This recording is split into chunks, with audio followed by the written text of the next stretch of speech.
Évangile de Jésus-Christ selon saint Matthieu. En ce temps-là, l'un des 12, nommé Judas Iscariote, se rendit chez les grands prêtres et leur dit : « Que voulez-vous me donner si je vous le livre ?» Ils lui remirent 30 pièces d'argent. Et depuis, Judas cherchait une occasion favorable pour le livrer. Le premier jour de la fête des pains sans levain, les disciples s'approchèrent et dirent à Jésus : « Où veux-tu que nous te fassions les préparatifs pour manger la Pâque ?» Il leur dit : « Allez à la ville, chez un tel, et dites-lui : le maître te fait dire : mon temps est proche.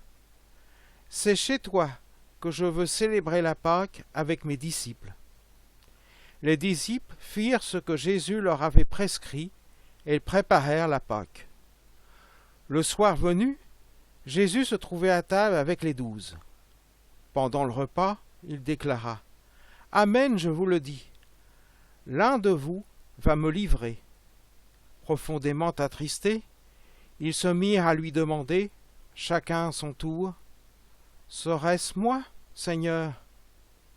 Prenant la parole, il dit : « Celui qui s'est servi au plat en même temps que moi, celui-là va me livrer.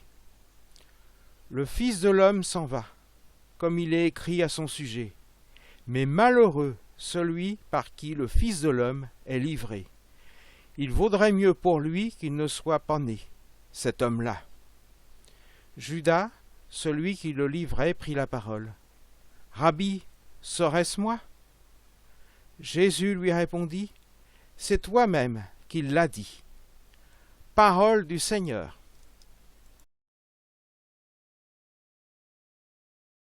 Décision entraînant des tragédies. À l'exemple de cette nuit d'avril 1912 qui plongea dans la mort environ 1500 personnes lors du naufrage du Titanic, où une accumulation de décisions irresponsables ont été décidées pour servir l'argent et le pouvoir. Tous les jours, ce genre de comportement entraîne de la misère chez les hommes et les femmes de notre temps. Alors que nous célébrerons le Christ ressuscité dans quelques jours, méditons afin d'agir à notre niveau, même de la façon la plus ténue soit-elle, pour construire une société axée sur l'amour, la vérité, la fraternité, et de considérer l'argent comme un simple moyen, un outil, et jamais comme une finalité.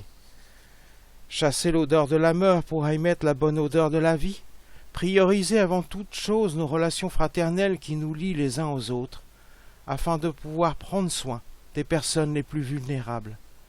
Se servir de l'argent, oui, mais celui-ci ne devra jamais franchir le portail de notre cœur. Ainsi nous ferons grandir le corps du Christ. Un beau programme pour le temps pascal.